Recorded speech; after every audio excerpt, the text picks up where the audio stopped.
Bigyan natin ng reaction opinion itong post ng Philippine Star. Pahayag ng Pangulong Marcos Jr. Tungkol kay Senator Amy.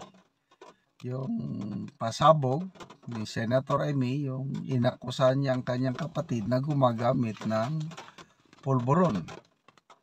Pati ang kanyang First Lady at ang panganay na anak. Okay, sabi ng Pangulo na the lady that you see talking on TV is not my sister. Nako, matindi. Sabi niya, that view is shared. Yung pananaw na yun na hindi nila kapatid yung nag-akusa. Hindi yun yung kapatid niya. Kasi ayaw daw nila na ilabas ang baho ng pamilya. Yun daw. Kaya iba, hindi na si Senator Amy yung nagsasalita ng TV na nakikita ng publiko. Yan daw ang pananaw ng kanyang mga pinsan, mga kamag-anak. Kaya sabi niya, we are very worried about her. Sana she feels better now. Sana maligaya ka na ba sa iyong ginawa pagkatapos mong magsalita, ibulgar yung paggamit ko ng ano. So grabing away na ito. Ano kaya kung si First Lady Imelda Marcos, ano kaya ang pakiramdam niya ngayon? I'm sure nalaman niya na yung ano. Kasi before itong pangyayaring ito, mayroong interview ni Senator Amy, interview niya sa DZRH. Deo Macalma, sabi ni Deo na, bakit si First Lady Imelda, bakit hindi siya makialam? Kasi yung nangyayari ngayon, Martin, away-away na, Martin Romualdez, PBBM, hindi, ang nanay ko galit na rin, sabi niya. Hindi niya na gusto ang ginagawa ni Bongbong at Martin.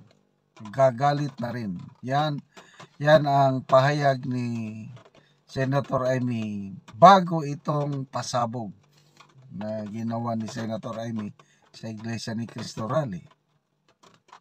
So, ano kaya ngayon? Pagkatapos ng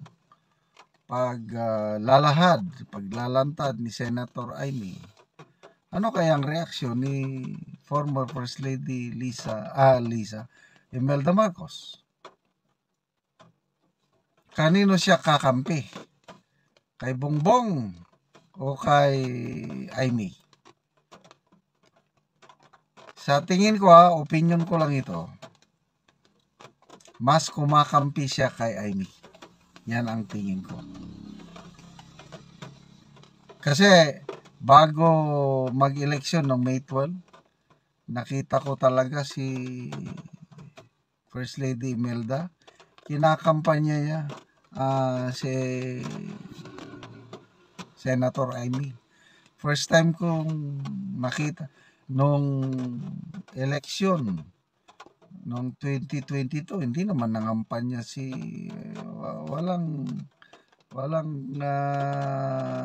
masyadong participation ni First Lady Imelda sa kampanya ni Bongbong Marcos. Kaya lang nung itong 2022, May 12 midterm election, talagang nangampanya. Nakikiusap ako bilang isang ina. Sana botohan nyo si Amy. Ganon. Kaya, grabe. So, it's now a battle of public opinion. Sino ang pinapaniwalaan ng taong bayan? Kasi, sabi ni PBBM, hindi totoo yan. Palasyo, hindi totoo yan. si Professor Winnie Monsod, o dating secretary ng NEDA, sinabi niya na matagal na usap-usapan na yan yung paggamit ng pulburon ng mag-asawa, Bongbong and Lisa. Kinumpirma lang ni Senator Amy.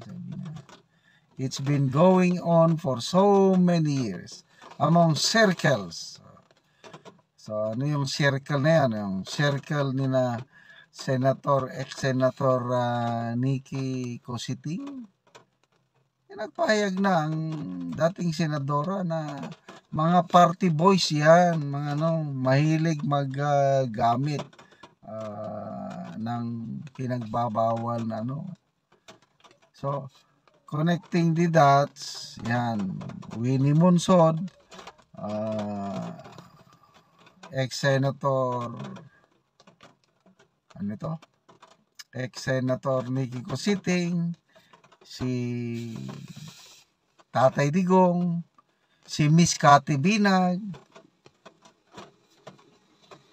To me, kanya-kanya tayong opinion, naniniwala ako sa pahayag ni Senator Amy.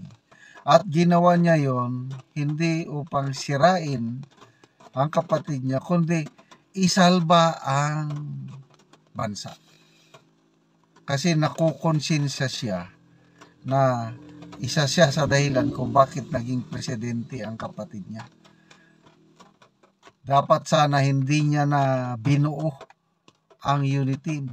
Kasi kung hindi gumalaw si Senator Amy, imposible na maging magkatandem si Mayor Sara at BBM. Kasi hindi kilala, hindi close ni BBM si Mayor Inday Sara. It was Senator Amy ang talagang kaibigan ni Mayor Sara pa noon. Pahayag yan ni BP, narinig ko. Matagal na silang magkaibigan ni Senator Amy. So, dahil kay Senator Amy nabuo yung unity.